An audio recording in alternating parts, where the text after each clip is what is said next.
Sir, I want to get your thoughts on Stoltenberg's visit to Seoul. Do you think that South Korea will end up sending weapons to Ukraine? I think it's highly unlikely at the moment that South Korea would send weapons to Ukraine. I mean, you never know. There has been a lot of pressure on South Korea from the international community to do this ever since the war began. But there are a few issues from South Korea's perspective.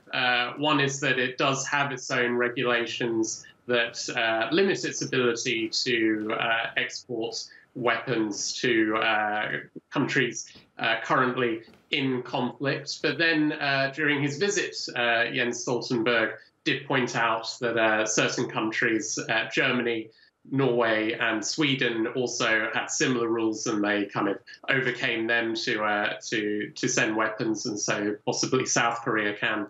But the other reason is also that South Korean diplomacy, Korea watches. There's a famous phrase that South Korea sees itself as a shrimp among whales, and that kind of means that it's if you look at its geography, it's really in the center of major world powers. You've got Japan, China, and Russia as neighbors, the US stationed in South Korea. So all the major world players are either on or surrounding the peninsula. And South Korea, typically, it doesn't want to do anything that will upset its neighbors too much. You see that with China, and that also applies to Russia to some extent. So if they do end up sending military equipment to Ukraine, what will the consequences be from countries in the region?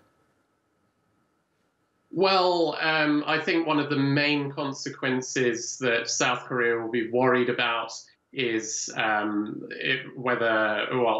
Russia will react. Of course, Russia-North Korea ties have got closer since Russia's invasion. Russia has obviously been isolated by a lot of the international community, and one of its few friends that has kind of unconditionally supported Russia's invasion of Ukraine, really, is North Korea.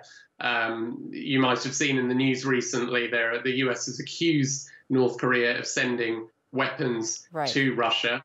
And Vladimir Putin also last year accused South Korea of sending weapons to Ukraine. A day later, South Korea denied this. Putin actually kind of... You mentioned, James, you mentioned the U.S. How important is the U.S. and South Korea alliance in terms of facing threats from North Korea, and how much leverage does the U.S. have to push Seoul in providing military aid to Ukraine? Do they have leverage? Well, I mean, of course, it's a little bit of a mixed relationship in that sense, because yes, the US does have certain leverage, but at the same time, it's not going to upset relations with South Korea too much. You can see the same kind of dynamic at play in not just over Ukraine, but also in Taiwan.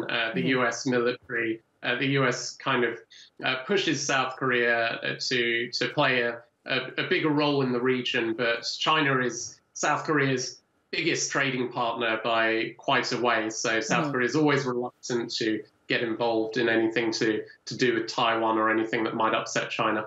All right, James Fretwell, thank you so much for joining us here on the NewsHour. It was a pleasure speaking to you.